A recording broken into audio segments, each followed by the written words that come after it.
no va a encontrar fácilmente. Cáncer de vejiga no es un cáncer muy frecuente. Sin embargo, dentro de los cánceres urológicos va a ser el tercero, el segundo en frecuencia. El primero cáncer urológico es la próstata, segundo es la vejiga, tercero el riñón. O a veces el riñón y la vejiga dependiendo de las áreas geográficas. Es un cáncer que fundamentalmente se da en hombres. Antiguamente se atribuía a este hecho que los hombres fumaban más que las mujeres. El tabaco es un factor muy importante en la génesis de este tipo de cáncer. Entonces, afecta mucho más a los hombres que a las mujeres. Evidentemente, los hombres van a tener una mayor mortalidad y también la mortalidad va a ser afectada por el área geográfica donde nace. Hay localidades en las cuales hay una altísima incidencia de cáncer de vejiga, por ejemplo en Egipto.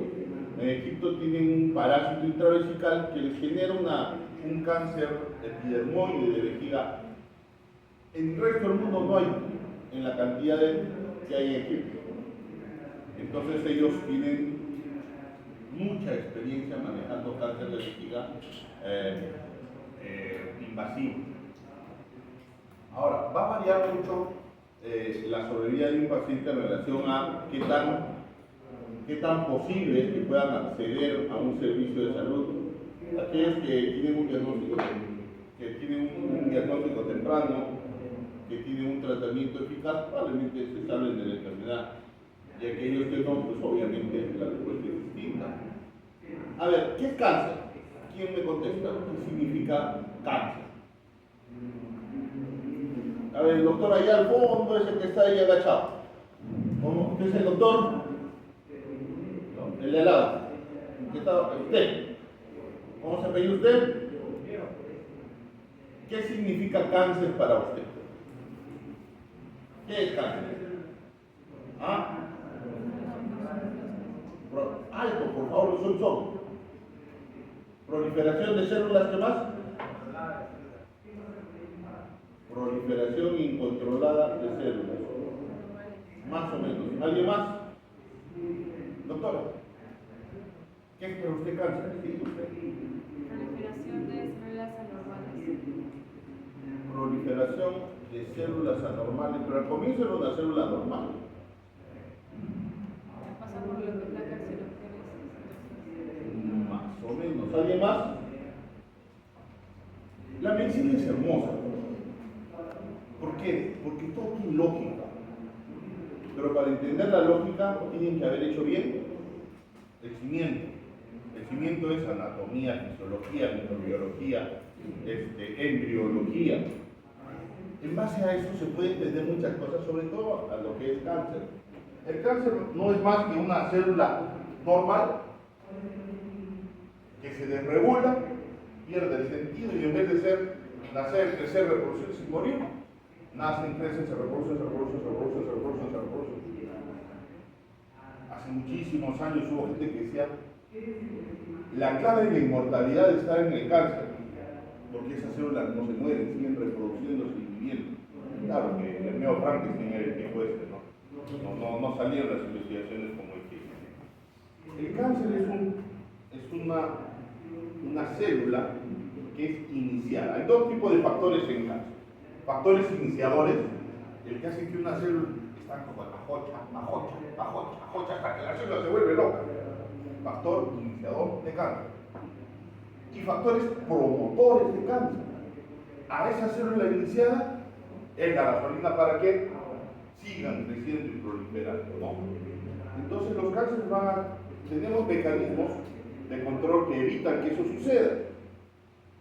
Agarran la célula que se malogró, la llevan, la calman, la arreglan, le solucionan el DNA y la vuelven al trabajo.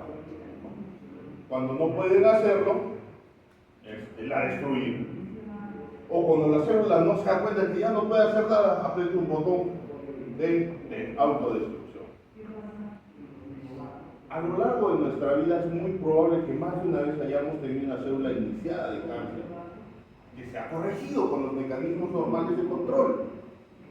Ahí entran pues oncogenes, gatekeepers, un montón de cosas hermosas que no es el momento de explicar. pero que se van deteriorando a medida que pasan los años. Por eso es que el cáncer suele ser enfermedad de personas adultos mayores, ¿no es cierto? Miren qué fácil la medicina, ya estamos, ya sabemos que las cosas de casi 55, 60, 65 años más o menos. Cuando son antes, suelen ser porque esa persona tiene algún desbalance con algún problema nacido o porque el cáncer es muy agresivo. Se me ocurre. En Arequipa había una máquina de para radiación. Hicieron un presupuesto que necesitaba mantenimiento. En Lima les hicieron un presupuesto de 50.000 soles, les digo una cifra por decir. Dijeron, no, muy caro. Y un patita que se mantenimiento, yo hago el mantenimiento por 5.000 soles.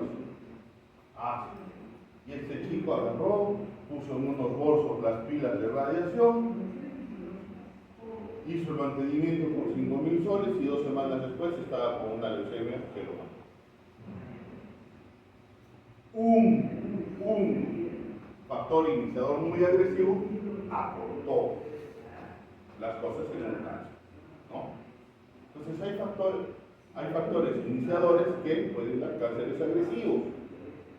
En el caso de vejiga, tenemos varios factores de riesgo. El principal de estos es exposición a tabaco. No hay ninguna duda con respecto a esto. El tabaco tiene relación con el cáncer de vejiga. Se acabó la discusión. Van a encontrar ese antecedente, o fumaba o estaba alguien cerca de que fumaba. La otra es la gente que trabaja en pinturas, en telas, que pintan. Esas personas también tienen mucha probabilidad de tienen un riesgo mayor de hacer cáncer, ¿no? La genética, es decir, si el papá tuvo cáncer de vejiga, la mamá, el abuelo, en este cáncer no parece tener un impacto grande.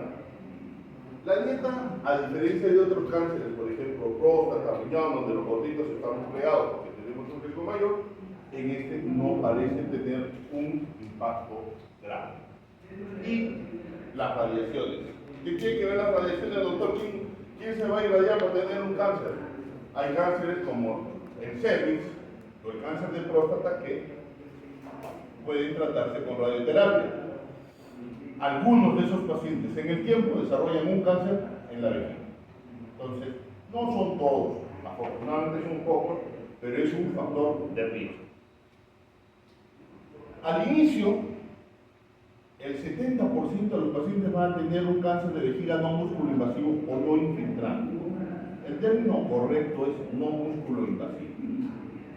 ¿Por qué? Porque la historia natural de este cáncer es muy distinta a la del músculo invasivo. En estos escenarios vamos a tener un cáncer cuyo principal problema va a ser en el 70% de las veces que vuelva a salir. O peor, que en un 30% de las veces de ser un cáncer superficial se meta hacia la vejiga y sea un cáncer músculo invasivo. ¿Cuál es la diferencia fundamental entre estos dos? Que este me sale de nuevo y que este me mata. Este es el músculo invasivo, es el que tiene potencial de, al llegar a los vasos sanguíneos, dispararse para el resto del organismo, dar metástasis y matar a una persona. Entonces, fundamentalmente nuestra diferencia está acá. Y apréndanse este esquemita que es bien bonito. Cáncer de vejiga al inicio, 70-75% no músculo invasivo. Ese lo vamos a resolver. Me va a traer muchas satisfacciones. Va a venir a hacerse su cistoscopía cada 3 meses, por 3 años. Cachín. Este es el cáncer más caro, porque es costoso en su seguimiento. Hay que hacer cistoscopía cada 3 meses. Los marcadores para cáncer de vejiga, ninguno ha demostrado utilidad. El día que nos arruinen el día que alguien encuentre un marcador para que en la orina se salga si tiene tumor o no, pues va a abaratarse mucho el costo del seguimiento internacional. Entonces, esto es con posibilidad, 70% que recurran y solamente un 30% que son músculo invasivo. Mortalidad 5 años, 38%. ¿Por qué? Porque son los que recurren. Y estos son los perversos, los músculos invasivos. Estos, tasa de recurrencia, más de 50, tratados, pacientes que han sido tratados. Progresión, 30%. Estos son malos cánceres. ¿Y cómo vamos a saber que hay un cáncer de vejiga? La primera sintomatología que da este cáncer es sangrado, hematuria. A ver, ¿cuál es la definición de hematuria? ¿Quién se pelea por decirla? Doctora, usted está volteando, haciéndose la turista. Microscópica, ¿cuánto es? 3 eritrocitos por campo. ¿Más de? Más de 3 eritrocitos por campo. Más de 3 a 5 eritrocitos por campo de alta resolución. ¿Y cuándo puedo ver sangre en la orina, doctor? ¿Cuándo se pone roja la orina? ¿Cuándo hay más de? ¿Más de? ¿Cuándo? Más de 100. Apréndase esas cifras tontas. Suelen ser preguntas de examen. Ni de regalo. Ni siquiera acá del miércoles. Muchos pacientes, sobre todo los que tienen cáncer in situ, van a tener síntomas irritativos, es decir, frecuencia urinaria aumentada, tenesmo vesical, mixturia. Algunos, cuando los tumores son grandes, tienen infecciones urinarias. Entonces vas a hacer una citoscopía, le mandas un cultivo positivo, le das tratamiento si es positivo. Bueno, si estás sospechando cáncer, nunca va a salir negativo el cultivo, porque la mamotreto que tiene ahí adentro te está sirviendo como foco infeccioso, no va a atacarlo. Entonces, das una profilaxis amplia y haces la citoscopia. Cuando la enfermedad es muy avanzada, puedes tener problemas pulmonares, óseos, respiratorios, una serie de cosas. Solamente algunos pacientes que tienen obstruidos los meandros ureterales van a tener urétero hidrogenenoso. Esta es la clasificación que pueden encontrar en cualquier libro de urología, que divide fundamentalmente hasta T1 es tumor no músculo invasivo. De T2 para adelante es músculo invasivo. T2A, T2B, si coge la mitad del músculo para afuera, si coge más de la mitad del músculo. T3 ya se salió de la vejiga. Y todos estos factores en el músculo invasivo van a ser factores pronósticos para ese paciente para escoger. Los tumores de vejiga, cuando yo empecé a hacer la residencia, fundamentalmente eran estos, G1, G2 y G3. Yo aprendí así. ¿Cuál era el problema? Este G2 era el cajón de sastre. Cuando no estaba muy seguro que era un G1, pum, lo ponía en G2. Cuando no estaba muy seguro que era un G3, pum, lo ponía en el G2. Entonces los G2 tenían un comportamiento muy visible, ¿no? Y muchos de G1 iban muy bien, demasiado bien. Entonces se reunieron los patólogos, dijeron vamos a malograr la fiesta a los urólogos y reclasificaron acá en el 2004. Entonces, en vez de ser G1, G2 y G3, lo pusieron como una formación papilar sugestiva de malignidad, que los seguros no te lo cubren como cáncer. Bajo grado y alto grado, se acabó el grado intermedio. O es bajo o es alto grado. ¿Y cuál fue el problema para nosotros? De nuevo el mismo problema, ¿por qué? Porque algunos de bajo grado se comportaban como grado bajo y algunos de bajo grado se comportaban como grado más moderado. Entonces ahora los patólogos, y eso es cosa para nosotros los urólogos que hacemos cáncer, decimos, ponme las dos clasificaciones. Si es un bajo grado tirando para G1 o si es un bajo grado tirando para G2. Porque eso a mí me sirve para pronóstico del paciente. Pero a efectos de ustedes, bajo grado y alto grado. Y esto no se considera. Entonces, lo clasifican como hiperplasia, atipia reactiva, discriminado de los hijos, displasia uroterial, sacando es cáncer. Sí, ya es cáncer. Papiloma uroterial, neoplasia uroterial papilar de bajo potencial maligno, a esto no lo considero cáncer. Uroterial de bajo y no músculo invasivo, uroterial grado y no músculo invasivo. Muy bien. Entonces, ¿qué sucede cuando yo opero a un paciente? La primera parte para manejo de un cáncer de vejiga es la RTU. La RTU me va a decir cuántos tumores hay y sobre todo cuál es el grado de agresividad que tiene un paciente. Si yo tengo un paciente con un tumor de bajo grado muy superficial, él no va a progresar, máximo me va a recurrir 30% de los casos. Si yo tengo un paciente de alto grado, voy a tener hasta un 70% de probabilidades que me recurra. ¿Por qué es importante esto? Porque estos de bajo grado que no tienen problema, no voy a observar, no voy a mirar, no voy a hacer nada. Y acá sí tengo que pensar en tratamientos para disminuir el riesgo de que vuelva a aparecer cáncer. Hay otros tipos de cáncer de vejiga. Todos los órganos, potencialmente cualquier célula puede volverse loca y convertirse en un cáncer. Pero hay células que son más frecuentes y células que son más raras. Cuando hablamos de cáncer de vejiga, fundamentalmente estamos hablando de cáncer de células transicionales. ¿Qué son las células transicionales? Ese forro, ese vinifán que existe desde la pelvis renal, recubre los uréteres, toda la vejiga y el tercio anterior de la uretra. ¿Qué fin tiene? Que la orina que lleva alta carga osmolar, ¿saben qué hablo cuando digo alta carga osmolar? No se vuelva a meter. Entonces funciona como una barrera. Y es un tejido que se extiende, ¿no? ¿Por qué? Porque los tejidos tanto de la pelvis como del uréter como de la vejiga son elásticos. Si fuera otro tipo de tejido seguramente se rompe, hay disrupciones y se vuelve a meter el potasio, la sal, todo lo que estamos botando por la orina se vuelven a meter a la circulación central. Pero hay otros tipos de cáncer, como el epidermoide, el adenocarcinoma, los tumores de células pequeñas, el cáncer durato, el cáncer neuroendocrino, pero que son mucho más raros.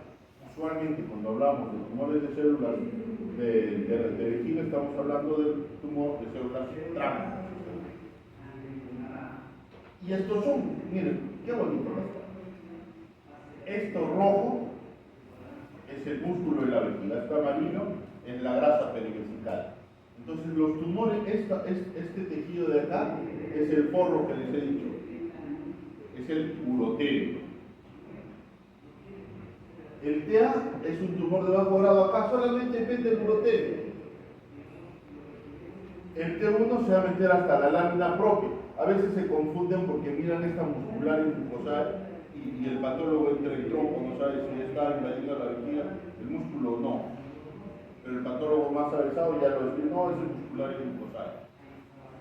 Y finalmente el T2 ya se mete en la capa muscular. Acá hay un montón de vasos sanguíneos que pueden llevar esas células malignas a otro lado. Estos tumores son malos y perversos. Y cuando ya se sale del músculo, ya invade grasa perivesical, ya rompió la vejiga. Radiológicamente podemos ver esto, sí. Algunos exámenes modernos, como la resonancia magnética de vejiga, nos permite definir con mucha certeza qué tan comprometida está la capa de la vejiga. Entonces esto ya lo vimos de recurrencia. ¿Cómo es el diagnóstico principal? Ustedes ya han hecho su seminario de Maturia el sábado, ¿no es cierto? ¿Sí? ¿Sí? Sí. Se ríe, que tratan de No. Hematuria. La hematuria tiene un montón de causas.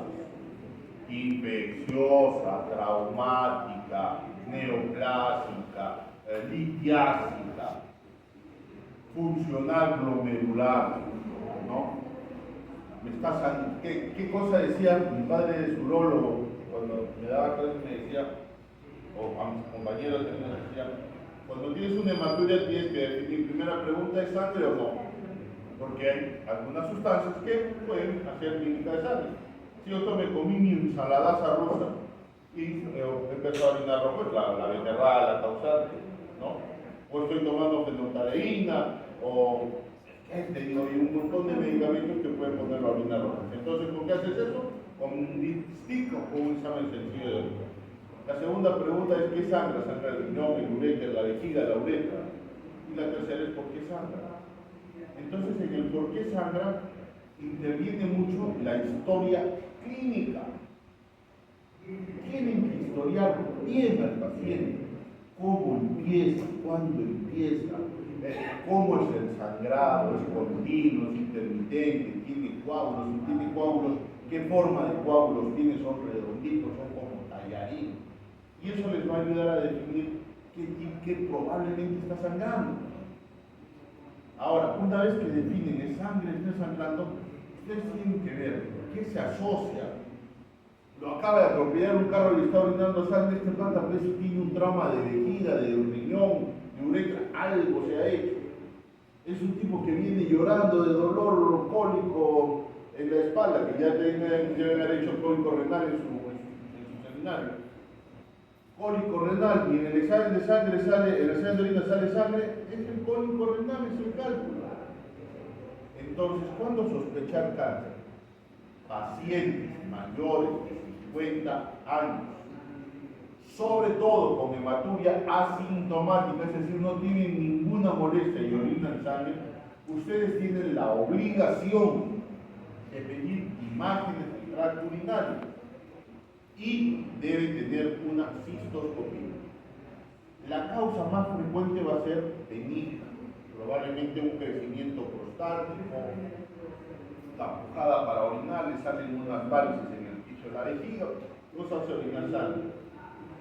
Pero lo que no puede irseles es un cáncer de riñón, de pelvis renal, de uretra, de vejiga, de uretra, que son muchísimos más raros, pero todos son cánceres de la vía urinaria. Entonces, ese diagnóstico no se les puede ir. Primera parte, por lo menos una ecografía para que se cubra, para que a la hora que lo lleven al juicio, saquen, aunque sea, saquen una ecografía. Y la segunda cosa es una cistoscopía. La cistoscopía es un examen que es muy operador dependiente.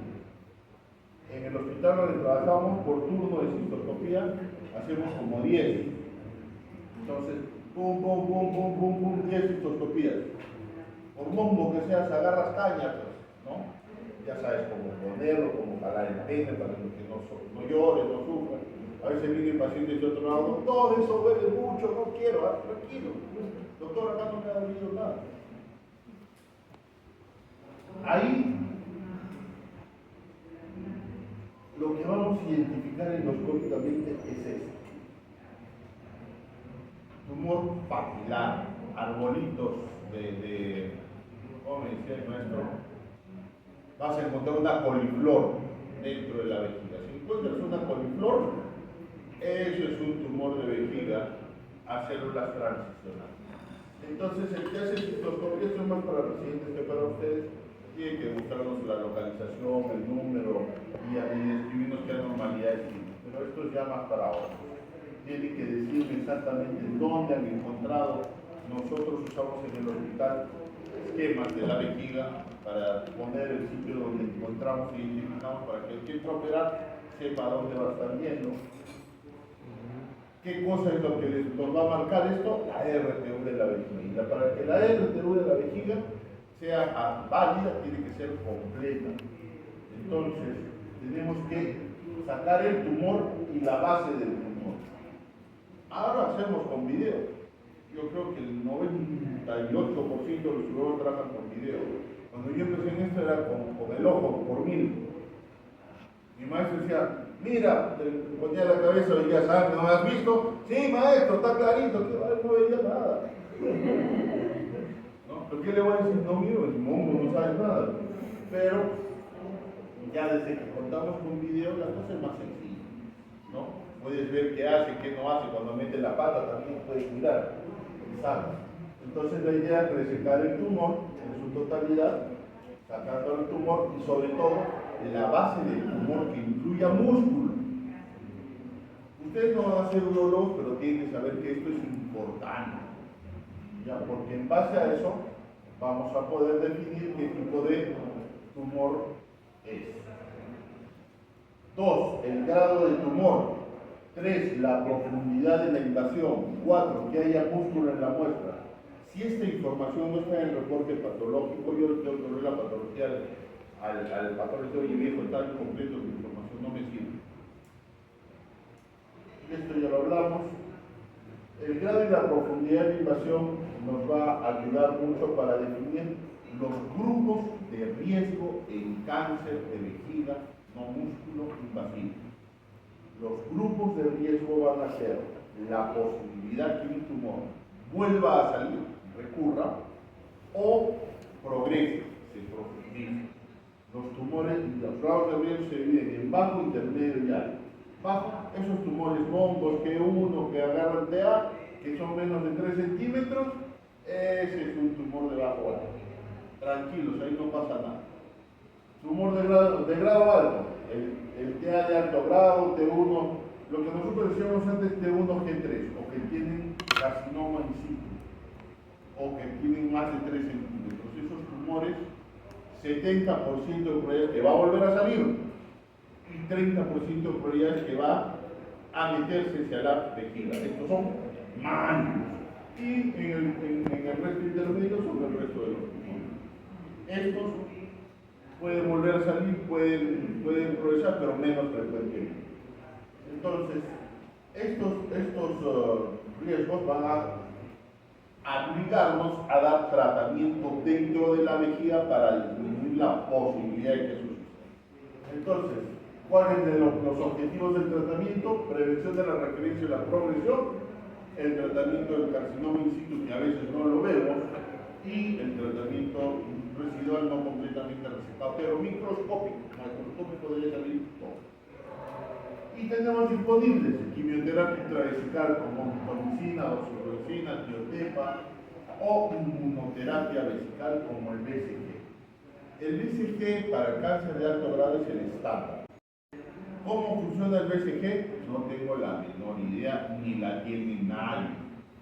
Aparentemente el BCG ocasionaría una reacción inflamatoria controlada de la vejiga y todos esos mediadores de inflamación que salen contribuyen a que esas células neoplásicas chiquitas desaparezcan.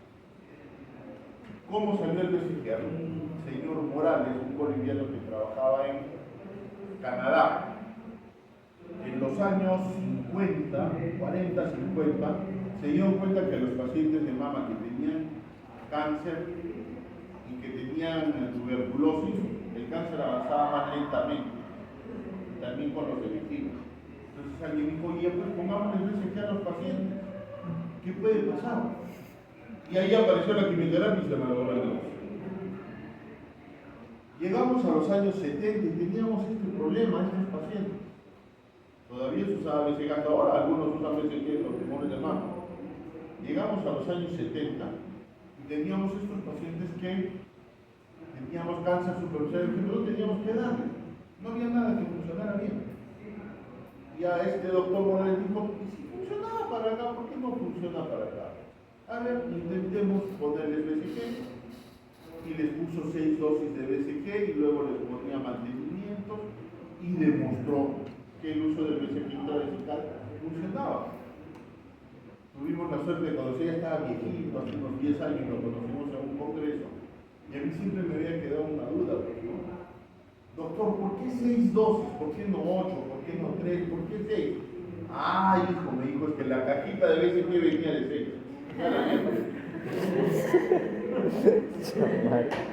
Pero funciona, funciona. Evidentemente hay un montón de esquemas que se usan con BCG, el esquema de LAM, hay un esquema que viene en los injertos, el esquema de LAM probablemente es el mejor. Muy bien, a algunos pacientes de bajo riesgo les ponemos quimioterapia inmediatamente después de la RTU de vejiga que les hacemos. Esto ya es más para el BCG, tenemos varias cepas, la Conao, la TAI, la MAN, la Tokio. Hubo un problema grande, lo que les decía, el mecanismo de acción no tenemos mucha seguridad, no tenemos mucha seguridad.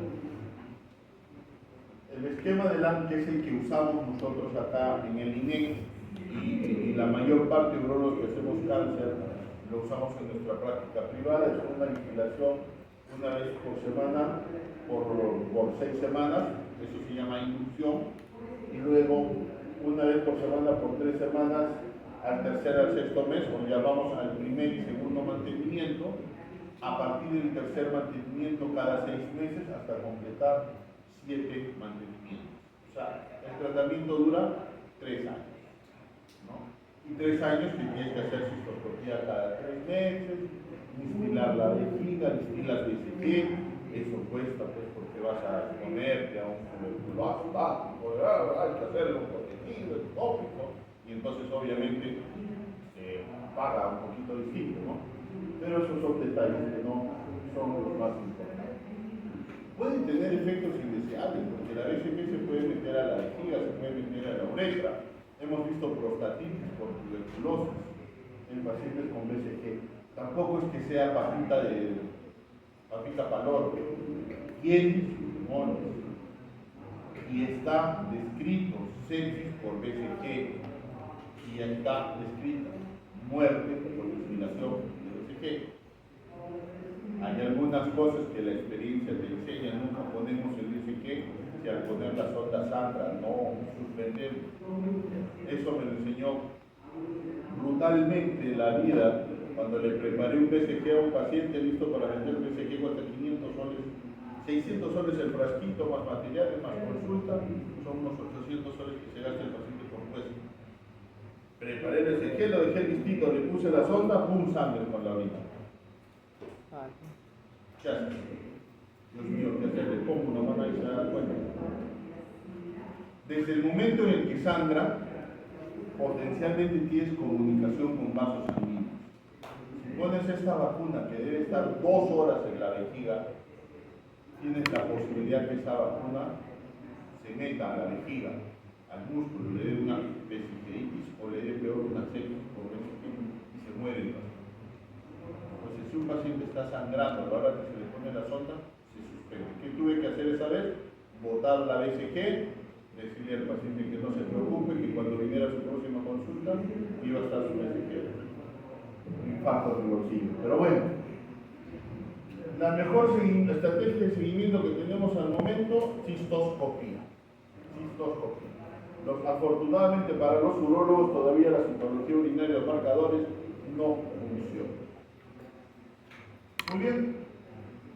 Entonces, lo primero es hacer una RTO completa, definir el grado de riesgo del paciente y de acuerdo a eso, definir el tipo de tratamiento. Ya, esto es más para residentes que para ustedes, pero es bueno que tengan una idea. Ahí les voy a dejar a la disposición si quieren se la copian. Músculo invasivo. ¿Cuál es el mainstream, la piedra angular del tratamiento? Cirugía. Se plantea RTU radical, cistectomía parcial como alternativas que algunos emplean, pero el gol estándar quirúrgico es cistectomía radical más radiolectomía pélvica bilateral extendida. Estos pacientes ni quimioterapia ni radioterapia solas o en combinación tienen el mismo éxito para controlar el cáncer de vejiga musculoinvasiva. La cistectomía parcial, la RTO repetida, no van bien, ¿no? Antes estos pacientes se morían, hasta un 20% se morían en el transoperatorio o en el postoperatorio. Una cirugía muy mórbida. Pero poco a poco ha ido bajando, la calidad de vida del paciente ha mejorado, hacemos bolsas continentes de orina, lo estamos casi con una vejiga nueva. Pero no deja de ser una cirugía que aún en los mejores escenarios tiene un alto riesgo de recurrencia, sobre todo cuando el tumor se ha salido hacia la grasa perimetral. Pero si tenemos al momento de sacar la vejiga que el tumor solamente es hasta el músculo, no se ha salido de la vejiga y los ganglios son negativos, tenemos un 80% de probabilidad de que ese paciente sobreviva, que muera de otra cosa. Y si tenemos ganglios, si tenemos el cáncer que ya se salió de los confines de la vejiga, lo más probable, la mitad de estos pacientes a los 5 años va a tener metástasis. Pero aún así, doctor, ¿por qué vuelve? Ahorita les voy a decir. RTU repetida, radioterapia, quimioterapia no va. Cuando se quiere preservar la vejiga hay que hacer radioterapia, colcistectomía, RTU con quimioterapia o estas que se usó un tiempo, una RTU radical, todo lo radical que pueda, radioterapia y quimioterapia todo combinado, que son estrategias de preservación de vejiga. ¿Y por qué quiero preservar la vejiga? Porque hay pacientes que no te van a tolerar una cirugía de 4 a 6 horas. La condición, las comorbilidades, la edad. Entonces en ellos hay que ser más conservadores. Hay pacientes que no quieren que les quiten la vejiga. No, doctor, yo no quiero vivir con un saquito acá. Entonces a esos pacientes se les puede plantear un tratamiento conservador de vejiga. Ahora, hacer una ectomía pélvica extendida. Ayer teníamos con mis alumnos un paciente con cáncer de testículo, nosotros nos hablamos en síntomas. Entonces hay que sacar estos ganglios. Los ganglios regionales son los que van a ayudar, pueden tener cáncer metastásico. Antes hacíamos la disección hasta acá arriba, hasta el nacimiento de la mesentérica superior. Sacamos todo esto paraórticos, ilíacos primitivos, externos, internos, en los sacos de ganglios, pero estudios más recientes están poniendo en duda si esto realmente favorece o no. El doctor Leisner fue el que inicialmente dijo que sí, que esta linfadenectomía que hacíamos era la indicada, porque podía encontrar ganglios metastásicos tan lejanos como cerca de la arteria mesentérica inferior. ¿Ya? Entonces, durante mucho tiempo se usó como estándar la linfadenectomía pélvica extendida, que no deja de tener un mayor riesgo de linfocele, de una serie de complicaciones que no tiene. Se reportó en 2003 un interesantísimo ensayo de quimioterapia neoadjuvante para cáncer de vejiga, no músculo invasivo no metastásico. Lo recuerdo mucho porque lo presenté en una reunión. Yo, siendo urologo oncólogo, habían sentados oncólogos clínicos ahí y levantaron la mano. ¿Cómo le va a dar quimioterapia si el cáncer no está fuera de la vejiga? No lo digo yo, doctor, lo lamento. Hay un estudio randomizado, un ensayo clínico que ha demostrado que los pacientes que tienen quimioterapia neoadjuvante van mejor en la cirugía en el grupo a largo plazo. Entonces, lo empleamos usualmente cuando hay T3, T4, sí, de todas maneras. En T2, si tenemos un equipo multidisciplinario que trabaja rápido, le manda al paciente, le da quimioterapia y lo regresa rápido por terapia. La principal desventaja es que retrasa el tratamiento y hay algunos pacientes que no responden a la quimioterapia, entonces entras a operar a un paciente 3 meses después con un tumor más grande que el que mandas. La RTU radical, en algunos pacientes que tienen un puntito focal de músculo invasivo, puede beneficiarse con RTU radical. Muchos recuerdo un gordo, más gordo que yo, el doble que yo no entraba en la sala de operaciones, le hicimos la RTU y cuando vino la patología había un puntito que comprometía músculo. En ese paciente tenía un alto riesgo de morbilidad. Se fue a Estados Unidos a hacerse ver. En Estados Unidos lo revisaron, hicieron resonancia, no había enfermedad. Para nuestra suerte le volvieron a hacer el RTU, no encontraron enfermedad y ese paciente afortunadamente solamente fue seguido. Pero son las excepciones. Recuerden que en medicina no hay nunca, no hay siempre, no existe eso, olvídense, nunca y siempre, boten de su boca. Hay poco frecuente, raro, pero nunca, siempre no hay. La cistectomía parcial que a algunos les gusta hacer no se aconseja como tratamiento. ¿Por qué? Porque muchas veces esta enfermedad es multifocal. Se recomiendan algunas cosas muy puntuales, como el cáncer de uraco. Un cáncer de uraco puedo hacer. El cáncer es arriba, deriva de los restos del cordón umbilical, entonces puedo sacar. Ahí puede servir. Pero cuando se ha intentado, no es bueno. Quizás algunos pacientes más de 85 años con un tumor que voy a poder dejar una base libre importante, puedo plantearlo, no como estándar. sino como que a ese paciente no le puedo ofrecer otra cosa. Y para pacientes todavía supuestamente menso quirúrgico, algún paciente joven con lesión unifocal, porque al sacar la próstata y la vejiga, ese paciente queda sin eyaculación y muchas veces con impotencia. Entonces, puedes considerarlo en algunos pacientes con bajo grado y cuando no está comprometido lo veterano. Entonces, los protocolos de preservación de vejiga son caros, no son mórbidos, son mortales y no tienen necesariamente una mejor calidad de vida. La radioterapia les achica la vejiga, quedan con tendencia vesical. Los radioterapeutas siempre dicen, si todo falla la radioterapia, el cirujano entra y lo saca. No es verdad. Operar un tajío radiado es fastidioso, porque la radioterapia afecta la microcirculación, entonces son tejidos que no cicatrizan bien y tienes complicaciones en relación a la radiación que ha recibido. Entonces, en conclusión, para pacientes con cáncer de vejiga músculo invasivo, cistectomía radical como primera alternativa. ¿De acuerdo? Linfadenectomía extendida, ahorita ya está en duda, pero puede beneficiar a los pacientes. Quimioterapia neoadjuvante, no hay la menor duda, tenemos un estudio que demuestra claramente que eso ayuda. La RTU y la cistectomía parcial en pacientes muy altamente seleccionados. Gracias, doctores. ¿Alguna pregunta? Aprovechen ese tiempo. Muy bien. Entonces ya queda establecido más o menos el cáncer del que lo han entendido. Sí, doctor.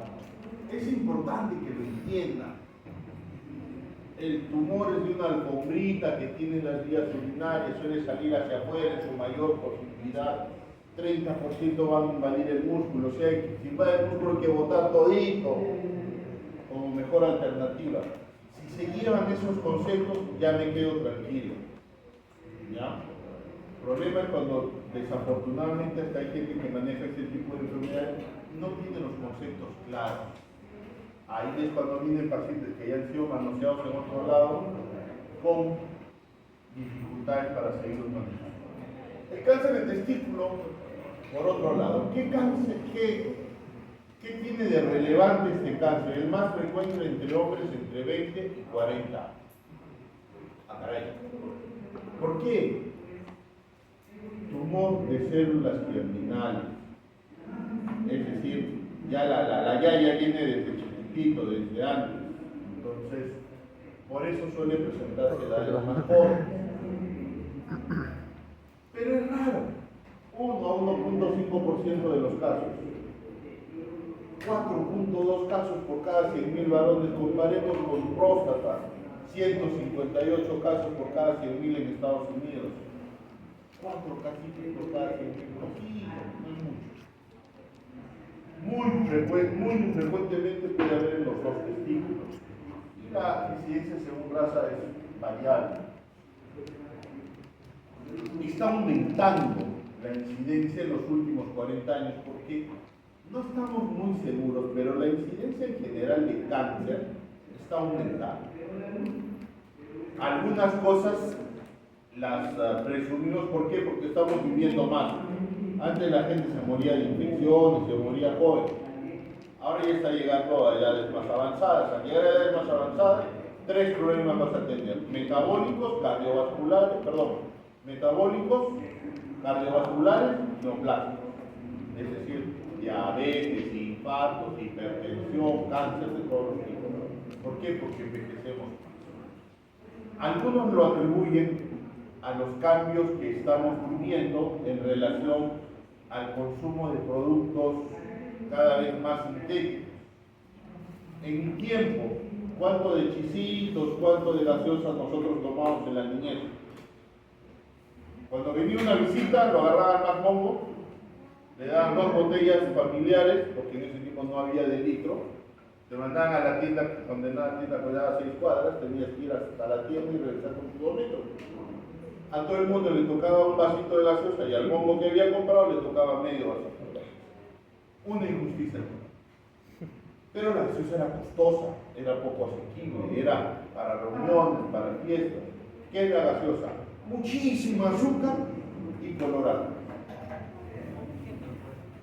Ahora la gaseosa es, ¿qué tomábamos nosotros a las mediodía? Chicha morada, limonada, agüita de cebada, hierba luisa, muña. Ahora que toman al mediodía, oye, cómprate una de 2 litros para que vienes del hospital. 2, comidas no procesadas. En una fiesta, un bol de chisitos, otro bol de tico, otro bol de galletitas, se acabó la fiesta, en lo que terminaron, ¡zum! ¿Qué ibas a comer en tu casa la basura esa? No comías. Ahora todos los domingos, oye, no te olvides de un mixto para ver la película. Cada vez comemos, antes la comida era muy fresca. Todavía en Perú tenemos la suerte de tener frutas y verduras frescas todo el año. Todavía en Perú tenemos la suerte que nuestros agricultores no usan transgénicos. Pero en otros países no es así. ¿Qué daño puede causar un transgénico? No lo sabemos. Los gringos no los comen, los tiran para este lado, ¿no? Digo, son. Entonces hay cosas que están afectando la incidencia de cáncer de todo tipo. Algo debe estar para la radiación solar, DINA, no sé, algo está pasando que hace que no sé qué puede ser la naturaleza. Bueno, entonces sí tiene relación con algunos factores de riesgo como la criptorquidia. Si un niño tiene un antecedente de haber tenido criptorquidia, ¿qué es criptorquidia? ¿Ya llegaron a ella? ¿Alguien sabe qué es criptorquidia? Doctor. Perfecto, testículo no descendido. ¿Qué pasa con el testículo no descendido? ¿Por qué están las bolas en una bolsa? ¿Por qué será? ¿Alguien tiene idea? Doctor. Porque desciende el peritoneo. Ya, está bien. Nacen en el retroperitoneo, llegan a la bolsa. ¿Pero por qué están fuera del organismo? Porque llevan las células primordiales que van a dar lugar a los espermatozoides. Lleva espermatogonias. Y las espermatogonias son sensibles a la temperatura. Por eso es que los testículos deben estar a 1 grado por debajo de la temperatura corporal. Por eso cuando hace calor, los amigos que están acá saben que ¡bum! Cae más. Y cuando hace frío, ¡bum! Se encogen para pegarse al cuerpito, ¿no? No es que sea chiquito, hace frío, dicen, no, mentira, pero bueno. Entonces, cuando un testículo se queda, no desciende, ese testículo está sometido a la agresión de una temperatura mayor a la que debería tener. Cáncer de células germinales. Entonces, altera las células germinales que tiene el testículo. Y por eso es que aumenta el riesgo en pacientes con criptorquidia. Qué linda es la medicina, ¿no? Qué fácil. Los pacientes que tienen cáncer de testículo tienen un riesgo mayor de tener infertilidad. Por eso antes de operarlos, antes de darle quimioterapia o cualquier cosa, les decimos, anda, guarda esperma por si acaso. Porque de repente la bola que funciona es la que le vamos a sacar. Y también porque muchas veces ese chico ya es infértil. No se ve tanto en Perú, pero sí en Estados Unidos. Le sacan la bola, el chico no puede tener hijos, le echa la culpa al médico. Él no me dijo que debía irme a hacer un espermatograma y guardar esperma. Y te consigue un problema legal en Gringolandia. Pronto llegar al país, ya viene la segunda generación de abogados especializados en malopráctica. Así que prepárense. La ecografía puede mostrar microlitiasis en los dos lados. Si bien es cierto, se asocia con cáncer de testículo, aparentemente no incrementa el riesgo. Un protocolo finlandés. Paciente que tenía cáncer de testículo le hacían ecografía en el otro testículo, se veía microlitiasis y le biopsiaban el testículo. Le reventaban la bola al paciente porque algunos hacían al meter la aguja metían células de más afuera, la inmunidad lo reconocía como extraño y lo hacían tiras a cabo. Pobre, bueno, no vale la pena, ya no se hace.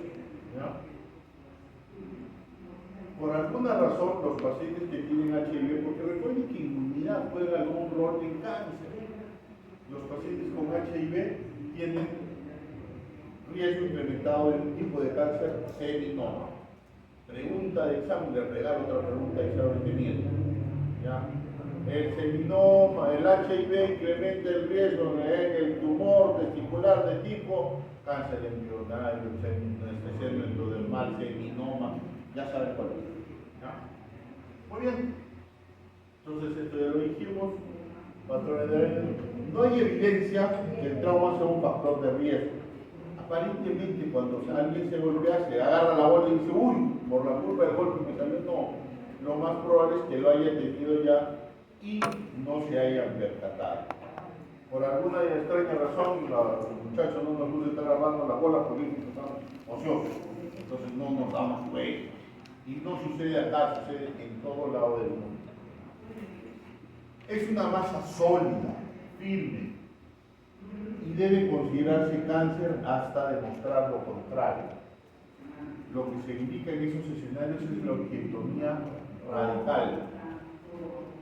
No es infrecuente demorar el diagnóstico. Acá y en Estados Unidos suelen ser tratados como ya terminaron la lista, ¿ahorita no termina la lista?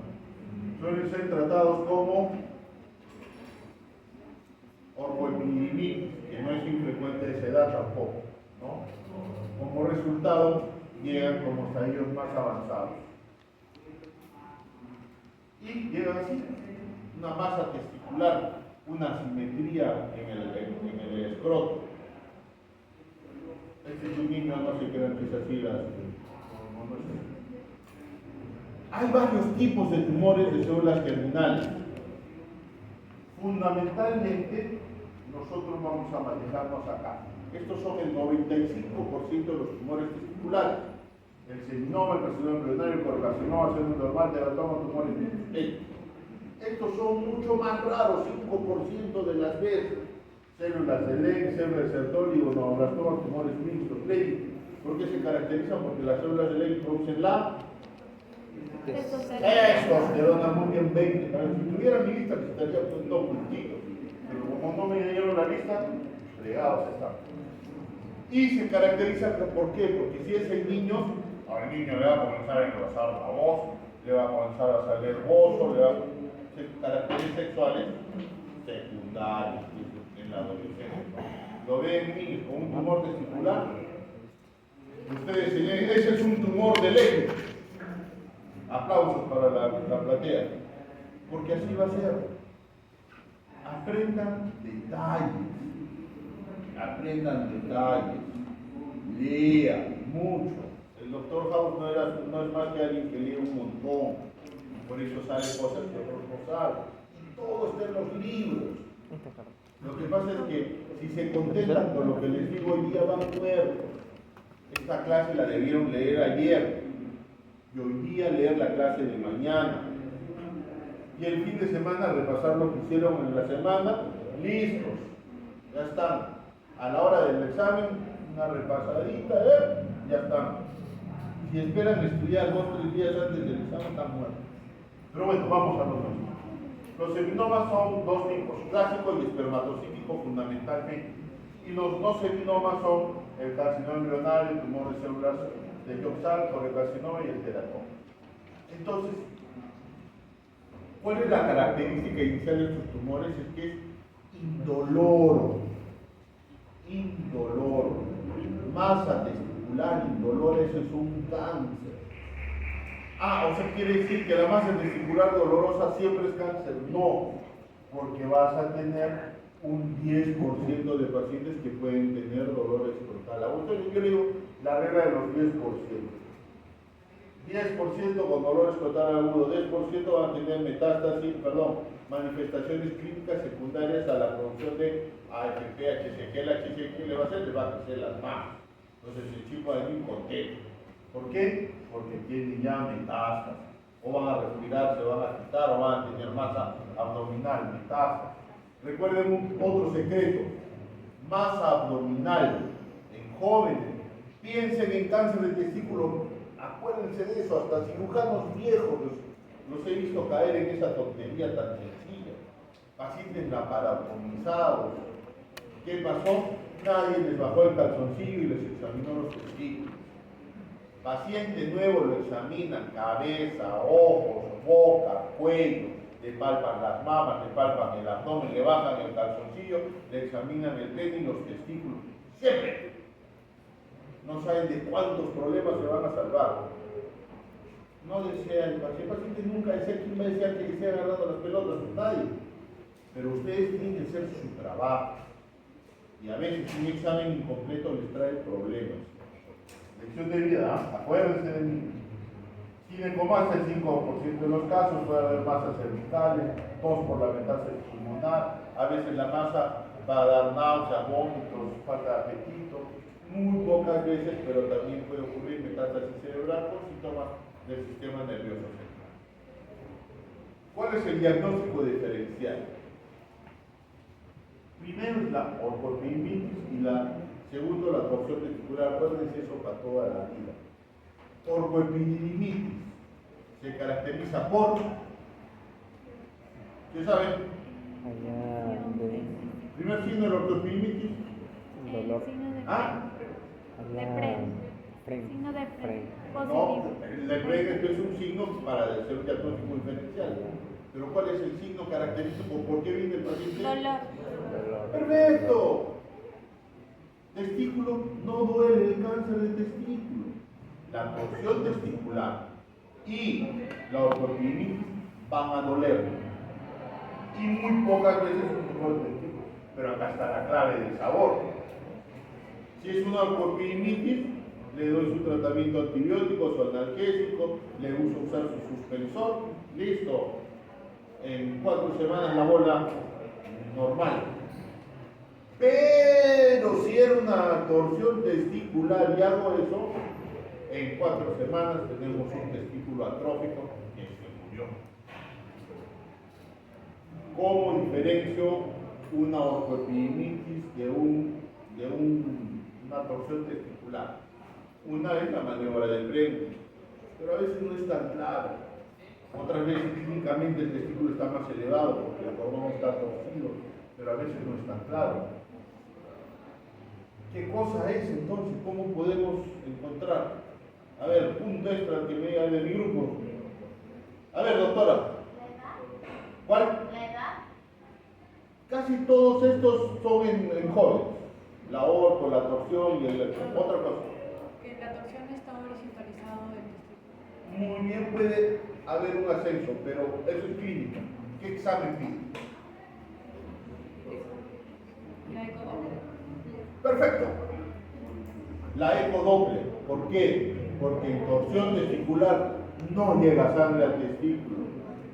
Y ahí ya sabes. Y el dolor que es agudísimo. ¿Por qué? Porque el testículo se está infartando. Tienen de 6 a 12 horas máximo para meterlo a sala, destorcer y cerrar la bola del paciente. Hernia o hidrocele, espermatocele son más raros. ¿Por qué hago un diagnóstico de un tumor de testículo? Como una ecografía. Muy bien.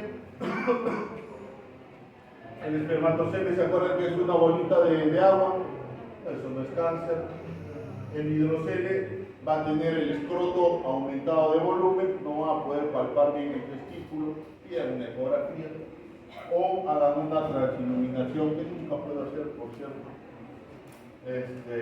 fundamentalmente, ¿no? Entonces, los cánceres, algunos ecografistas con experiencia te dicen este es un seminoma porque es un tejido homogéneo, a diferencia de otros tumores, pero ya son más alejados. Aunque te digan que es una masa sólida que se vea ecográficamente, eso es un cáncer de testículo hasta demostrar lo contrario. Y cuando lo demuestran después de la cirugía. Muy bien, entonces, ¿qué hacemos? La historia clínica, el examen físico, ya lo dijimos, la ecografía testicular. Si sospechas de cáncer, de todas maneras le pides marcadores tumorales, AFP, HCG y DHL. Cuando ya tienes certeza del diagnóstico, ya corres tomografía tórax, abdomen y pelvis. En algunos pacientes podemos usar PET scan como seguimiento para definir masas residuales y si hay síntomas neurológicos, resonancia magnética. Los amigos oncólogos reciben al paciente tomografía, cerebro, cuello, coras, abdomen, pelvis, piernas, ¿vale? Pero bueno. Hay siempre proponerles banco de seno. No importa, si puede, puede, si no puede, no. Pero con mayor razón si es testículo único, si son masas bilaterales, o si ha tenido una apexia del testículo contralateral, o si el testículo contralateral es atópico. Ahí es indispensable que lo manden a un banco de seno. Ahí no es selectivo, ahí es indispensable. Si él no quiere, pues claro, 10 cosas. Una vez que tenemos la cirugía, ya vamos a tener la confirmación que es un cáncer. Les hacemos los estudios de estadiaje, tomografía, tórax, abdomen, pelvis, y con eso hacemos el estudio ENNS. ¿Qué es la S? Marcadores tumorales. En cáncer de testículo, a diferencia de otros, hay la categoría S, que es los marcadores tumorales. ¿No? Serúmenes, bueno. Y son dos fundamentalmente, el HCG y el AFP. El AFP es producido por dos tumores, carcinoma renal y tumores normal. Y el HCG puede ser producido por el seminoma y es producido por sinciso tromboblástico. Entonces, hay un 10% de seminomas que producen HCG. Pero, y esto pónganse bien en claro, porque alguna vez me he hecho famoso con esto. Si un tumor del testículo te dice el patólogo seminoma y tiene marcador AFP positivo, tú le abres y le busca más. No hay seminoma que marque AFP. No hay seminoma que marque AFP. La presencia de AFP excluye el diagnóstico de seminoma puro. Entonces esto lo pueden encontrar en cualquier libro, PT1, localizado en el testículo, PT2 por inflamación linfovascular, o va de la túnica luquínea o la vaginal, D3 se agarra el cordón espermático, 4 agarra el escroto, y en base a eso ustedes van a tener los estadios clínicos que se hacen en base a si es cómo está el cáncer primario y cómo están los ganglios y las metástasis y los marcadores. Un estadio clínico 1 está solamente en el testículo, ganglios negativos, marcadores negativos, todo, y solamente puede marcarte suavemente o levemente un marcador, el AFP. Tú sacas el testículo, no tienes imágenes, al mes le vuelves a controlar los marcadores, negativizar, se acabó, es un estadio clínico 1. Hay que esperar, a veces los marcadores tumorales demoran en descender. El tratamiento va. El cáncer del testículo es el paradigma de los cánceres. Quisiéramos que todos fuéramos como testículos. ¿Qué estamos hablando bien? Ya, perfecto. Quisiéramos que todos fueran así, porque aún la enfermedad metastásica puede curar el 85% de los pacientes, aún en enfermedad metastásica. ¿Cuál es la diferencia? Recuerden que aquí son cánceres raros. La suerte de estos pacientes no sea caer en un centro que sepa manejar cáncer. Hacer una orquiectomía es una cirugía de superficie, no es compleja. Se puede hacer en cualquier lado. Lo subsecuente es el problema. Contar con un buen patólogo, que tengan tomografías, tórax, abdomen, pelvis, que tengan el concepto de estadiaje y de tratamiento complementario. Si ustedes no ven eso, refieran al paciente a un centro de alta especialización, porque estos pacientes pueden curar. Así tenga enfermedad grosera. Yo cuando estuve en la universidad me dijeron cáncer de testículo, el paciente está muerto. Mentira. Mentira. El cáncer de testículo en un centro adecuado, 85% de que lo salven. Y son pacientes jóvenes por los cuales vale la pena pelear. Entonces, el tratamiento va a depender del riesgo individual de cada paciente y identificación de los factores de riesgo. Los seminomas generalmente curan. Los no seminomas también pueden curar, pero un porcentaje un poco menor. Lo primero, la orquiectomía radical. Lo segundo, establecer el estadio de la enfermedad. Y de ahí, el seminoma. El seminoma, tenemos invasión oral, tipo histológico. ¿Qué es lo que vamos a hacer? Cuando es un estadio clínico 1, Antes ofrecíamos mucha radioterapia. Actualmente le estamos ofreciendo carboplatino, un curso de quimioterapia. Observamos o quimioterapia. Se acabó el seminoma. Cuando observas, 10% probabilidades que recurra. Cuando das radioterapia, menos el 5%. Cuando das quimioterapia, menos el 3%. Ya pues solucionó, así se pone de viejo. La radioterapia cada vez estamos usando menos, la observación no tiene que tener factores de riesgo, hay que hacer un seguimiento estricto, y la quimioterapia es la opción que se está recomendando ya no solo en Europa, cada vez más. En mi práctica personal, hospitalaria y privada, estoy optando para los pacientes con seminoma por este tipo de manejo. En la tasa de curación en un estadio clínico 1, 99% de los casos. ¿De acuerdo? Así que cáncer de seminoma en un paciente joven, estadio clínico usado, curar ese paciente, no se preocupe. Han tenido hasta corredores de bicicleta, que sin una bola se hacían famosos, corriendo, lo recuerdan, a Lance, no sé qué cosa era, campeón de la Vuelta a París, no sé cuántas veces, hasta que le chaparon que tenía un motor en la bicicleta, pero ya no son otras cosas. El estadio 2, 98% de sobrevida, el 90% del estadio 3, es decir, son cánceres que se pueden curar. El estadio clínico 2-3 les solían dar antes radioterapia como estándar, pero actualmente están estudiando si cada vez se usa más quimioterapia. Antes proponíamos vaciamiento ganglionar retroperitoneal. Se ha vuelto a poner de moda con robot, porque con cirugía abierta es un chuzazo, y el otro día mi grupo de práctica vio, ¿no? Partes de la espina de la sífilis pública y llegas casi hasta el público. Partido de Dios el paciente. En estadio 2 o 3 solemos usar quimioterapia y en 12 y 13 quimioterapia. Ver 3 cursos, cirugía de rescate. Cuando baja la masa y queda, a veces hay que entrar a rescatar esa cirugía, esa masa sacada. Antes de que tuviéramos PET-CT, hacíamos cirugía siempre, pero teníamos 40% tejido necrótico, 40% fibrosis y menos del 20% de enfermedad viral. Son masas pegadas a la aorta, a la tabla. ¿Cuántas veces antes? Cortando, ¡pum! Petróleo, ponías la mano, terminaba con un folautista, con un hueco con un dedo en cada hueco hasta sacar la masa y poder reparar una por una. Para que el patólogo te diga fibrosis y necrosis. Pero vino Diosito que nos quiere mucho y trajo el PET. En los pacientes con masa residual después de quimioterapia en seminoma, les hacemos un PET. Si el PET es negativo, se acaba. No hacemos. Es raro una recidiva tardía, pero existe. Por lo menos esos pacientes se siguen el resto de su vida. Radiografía, ecografía, marcadores tumorales. ¿Ya? La posibilidad de que haya un cáncer en el otro testículo es menos del 5% de los casos, pero puede hacer. Entonces, como han visto los médicos que están conmigo, en el hospital se les examina la bola contralateral. La mayoría de los tumores van a responder a quimioterapia. Cuando la masa es menor de 3 centímetros, ni las vemos. Cuando es mayor de 3 centímetros, PET-CMA.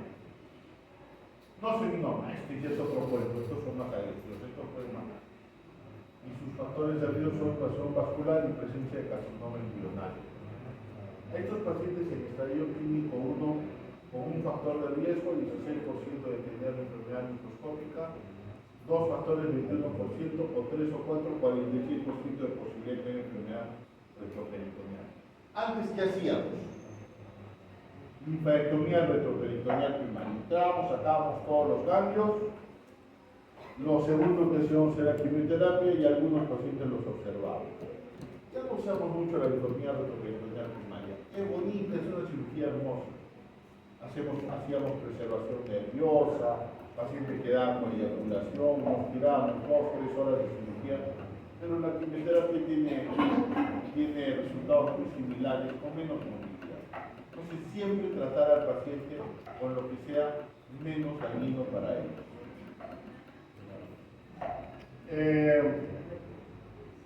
Cuando tenemos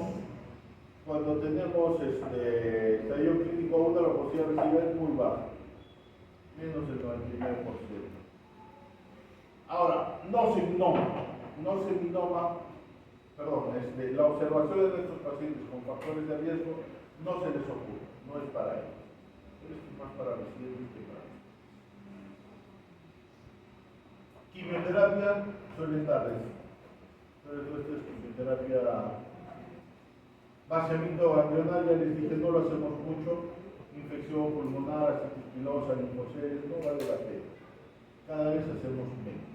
Cuando el marcador tumoral está alto, pese a que no hay enfermedad, ese paciente tiene una enfermedad pequeña en algún lado, sin quimioterapia. Cuando hacíamos disección retroperitoneal, la idea era no malograr unos nervios que hacen que el cuello de la vejiga cierre. Eso es el plexo simpático. Acá, a nivel del hipoástero, está en esta zona. De acá parten unas fibras nerviosas que se unen acá hay un ganglio y bajan hacia abajo. Bueno, no bajar hacia arriba, ¿no? Entonces, una manera de evitar era hacer la template modificado para que no te quede lo que estaban acá o cuando hacías esto para que no dañes lo que está ahí y le quede algo al paciente. Estos son los nerviecitos que identificábamos para poder hacer la linfadenectomía retroperitoneal primaria. La verdad que hace años que no hacemos linfadenectomía retroperitoneal primaria. Estadio patológico 2, cuando hay ganglios entre 2 y 5 centímetros, o de alto riesgo cuando son más de 2 centímetros, ellos hay que hacerles de todas maneras quimioterapia.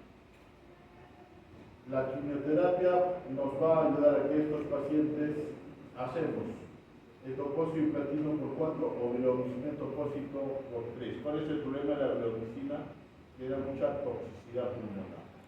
Entonces tienes pacientes, antes los quimioterapeutas eran muy agresivos con la bleomicina y tenías un paciente curado pero que vivía la pena. Paciente con una fibrosis pulmonar espantosa, curado del cáncer, pero muerto en vida.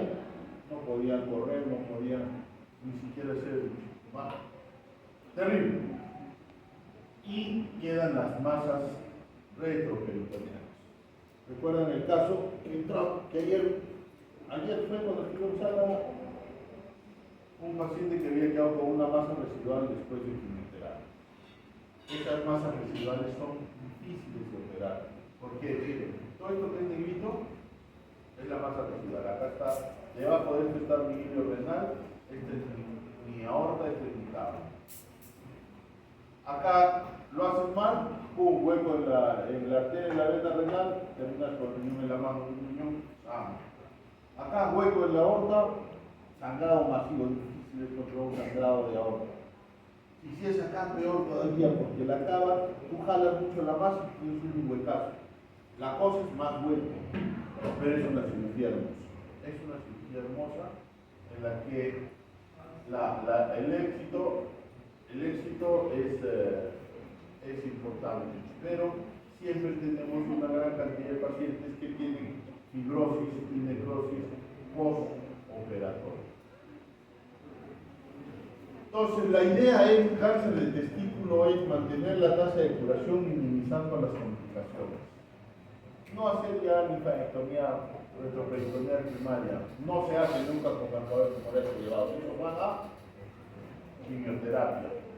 El teratoma es un tipo de tumor que no es maligno, pero el teratoma crece y aplasta. Y a veces hace viraje, se convierte en un sarcoma, en un fibrosarcoma, así que mejor es sacar. Resecar todas las masas regionales y hay que seguirlos de por vida. Y eso sería todo.